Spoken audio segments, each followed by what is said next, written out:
PCC chief Deepak Baij ने एक बार फिर असम के मुख्यमंत्री के 3 पासपोर्ट और पवन खेड़ा द्वारा लगाए गए आरोपों के बाद पवन खेड़ा पर हुई कार्रवाई को तानाशाही बताया। उन्होंने कहा कि अगर कोई आरोप लगता है तो उस पर जांच होनी चाहिए, न कि आरोप लगाने वालों पर ही कार्रवाई हो। ये कैसा लोकतंत्र है। उन्होंने राज्य सरकार की शराब नीति पर भी सवाल खड़े किए हैं और खाद्य संकट को लेकर भी सरकार से सवाल पूछे हैं। पीसीसी चीफ दीपक बैज ने एक बार फिर केंद्र और राज्य सरकार पर निशाना साधा है। उन्होंने कहा कि कांग्रेस शासनकाल में प्रधानमंत्री से लेकर बीजेपी का आम कार्यकर्ता भी शराबबंदी की मांग करता था। आज 2.5 साल प्रदेश सरकार को हो गए हैं, मगर शराबबंदी सुनाई नहीं दे रही, बल्कि सरकार प्लास्टिक बोतल में शराब बेच रही है। कल को ऐसा न हो कि पाउच में भी शराब बेची जाए। सरकार प्रदेश के युवाओं का भविष्य खराब कर रही है। कानून व्यवस्था लाचार है। हालात बद से बदतर होते जा रहे हैं। असम के मुख्यमंत्री और उनकी पत्नी के ऊपर भ्रष्टाचार का आरोप लगा है। कहीं न कहीं हेमंत बिस्वा शर्मा अपने भ्रष्टाचार को छुपाने के लिए सत्ता का दुरुपयोग कर रहे हैं और उन्हें तो जवाब देना चाहिए।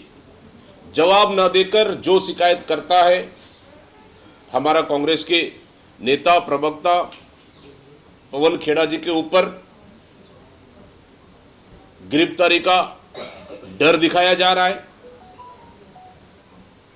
हमारे राष्ट्रीय अध्यक्ष मल्लिकार्जुन खड़गे जी, हमारे नेता राहुल गांधी जी के ऊपर अभद्र भाषा का प्रयोग किया जा रहा है। ये सत्ता का अहंकार नहीं तो और क्या। असम में सत्ता बदलेगी, हेमंत बिस्वा शर्मा जी को जेल जाना पड़ेगा। प्रदेश सरकार और शिक्षा मंत्री अभी तो परीक्षाएं लगभग खत्म होने की स्थिति में है और अभी तक बच्चों के लिए बुक्स तक उपलब्ध नहीं करा पाए। स्कूलों की हालत पूरी तरह जर्जर है। आरटीई में एडमिशन नहीं दे रही है और कई ऐसे स्कूल आज भी शिक्षक विहीन और सिंगल शिक्षक है। कई स्कूलों में बच्चियों के लिए टॉयलेट तक नहीं है और शिक्षा व्यवस्था पूरी तरह से चरमरा गई है। शिक्षक भर्ती कर नहीं रहे। शिक्षा मंत्री को इस पे होमवर्क करना चाहिए, ना कि स्कूलों में मंत्रोच्चार के लिए होमवर्क कर रहे हैं। क्या सरकारी स्कूल को भी शिक्षा मंत्री सरस्वती शिशु मंदिर बनाने जा रहे हैं क्या? शायद शिक्षा मंत्री इन विषयों पर शायद होमवर्क करते तो शायद छत्तीसगढ़ के भविष्य शायद अच्छा होता। ये जनगणना की तैयारी है, जनगणना होनी है तो विधानसभा की सीटें भी जो है वो बढ़ सकती है, तो इसे किस तरीके से देखते हैं? ये जानकारी सामने आया तो देखिए, अभी तो जनगणना शुरू होने वाली है और 2 चरणों में जनगणना संभवतः होगा। पहले तो मकानों की लिस्टिंग करेंगे, उसके बाद फिर हर घरों में फिर उनके सदस्यों की लिस्टिंग होगी। तो मैं समझता हूँ जनगणना पूरी हो जाए तो शायद उसके बाद की प्रक्रिया विधानसभा और लोकसभा परिसीमन की। अमित शाह ने घोषणा की थी कि जो नक्सल मुक्त गाँव होंगे उनको 1 करोड़ दिया जाएगा। 2 गाँव को नक्सल मुक्त घोषित भी किया गया था सरकार के द्वारा, लेकिन शायद इसको अभी तक 1 करोड़ मिला है। आगे को लेकर क्या कहेंगे, कौन सा गाँव बनेगा करोड़पति? देखने हमने स्पष्ट कहा है, लगातार इस बात को हम बोल रहे हैं। अमित शाह जी देश के गृह मंत्री, छत्तीसगढ़ के मुख्यमंत्री और प्रदेश के गृह मंत्री, इन्होंने जाकर बस्तर के जनप्रतिनिधियों के साथ, वहां की जनता के साथ वादा किया है कि हम नक्सल मुक्त पंचायतों को हम 1 करोड़ रुपया देंगे। अब तो पूरे जिले नक्सल मुक्त हो गए सरकार के अनुसार।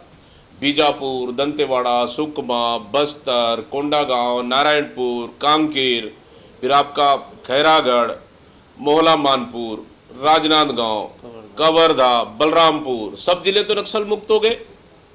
इन जिलों के पूरे पंचायतों को 1-1 करोड़ रुपए सरकार को देना चाहिए। क्या 1-1 करोड़ रुपए सरकार को देने के लिए, ग्राम पंचायत को देने के लिए सरकार ने, क्या मुख्यमंत्री ने प्रधानमंत्री से मिलकर कोई ब्लूप्रिंट सौंपा है क्या कि इन लगभग 10 से 12 जिलों में लगभग इतने हजार पंचायतें हैं, इतने हजार पंचायत के लिए लगभग इतने राशि की आवश्यकता पड़ेगी। क्या इसके लिए ब्लूप्रिंट तैयार कर, अभी तो मोदी जी से भेंट करने गए थे, क्या इसको प्रधानमंत्री को अवगत कराया और राशि मांगे हैं क्या? ये स्पष्ट बताए सरकार।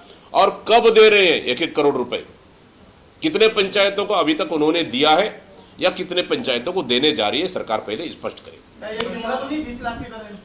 भाई देखिए, अभी तक तो उनका हर वादा जुमला हुआ है। 1 लाख को नौकरी, 1 लाख युवाओं को नौकरी देंगे, अभी तक मिला नहीं है। 500 रुपए में गैस देंगे, अभी तक मिला नहीं है।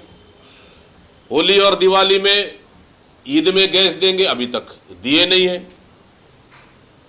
अभी तक तो जुमला है, कहीं ये भी ना जुमला हो जाए।